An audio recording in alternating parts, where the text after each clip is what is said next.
gets us angry. It's personal to us. Our family members are sick. Our family members have lost their jobs. Our family members are dying.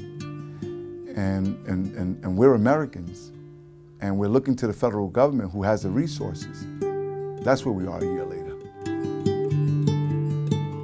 Where we are now is that we have frustrations. You go there now and it still looks like the hurricane just hit a couple of weeks before. Everything from people not having jobs because the total economies and industries were ruined, to folks not knowing what to do, whether they pay the mortgage if they have a job or pay for repairs.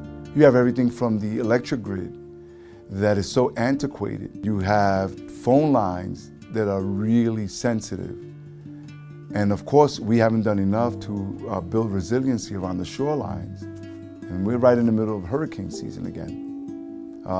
That's notwithstanding the fact that there's still so many health issues. The hospitals don't have equipment, and so health becomes a big issue. Mental health. Think of the living conditions that they were going through because of the economic crisis, and now over the past year, it has exacerbated the anxiety levels, stress levels, depression.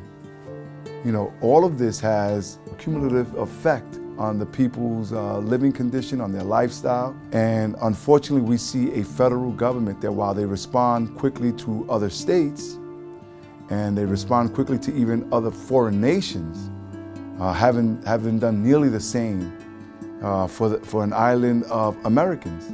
We believe that the president has totally turned his back on 3.5 million Americans. I personally believe that this is the most egregious example of either governmental ineptitude or intentional governmental neglect that Americans have ever experienced. And many of the conditions that occurred post-Maria, where people have been sick and people are ill and people have died, nearly 3,000 people have died, I believe that blood is on the hands of this president.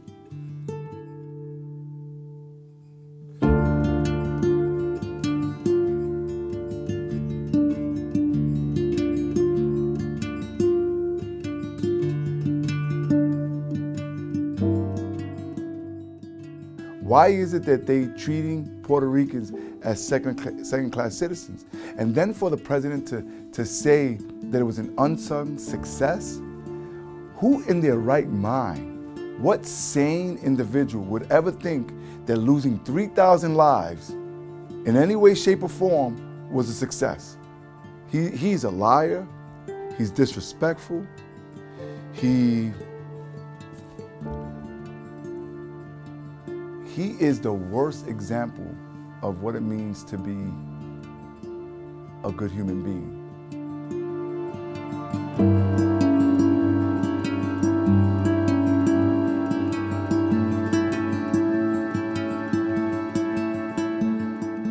You can't predict what a natural disaster is going to do and how many lives it will take, and you can't put that on anybody. But what you can do is say to government, did you adequately prepare? And also, what did you do post the hurricane? But the federal government, what they can do is get off their butts, let FEMA do what FEMA knows how to do, but send more troops on the ground. They're still needed out there. The Puerto Rican government has estimated that they need about $100 billion to fix the grid, the roads, the bridges, to revitalize the economy, to help folks build their homes so they could stay in them. They need help, and they need financial assistance, and they need technical assistance. That's what the federal government can do right now. That's what's needed.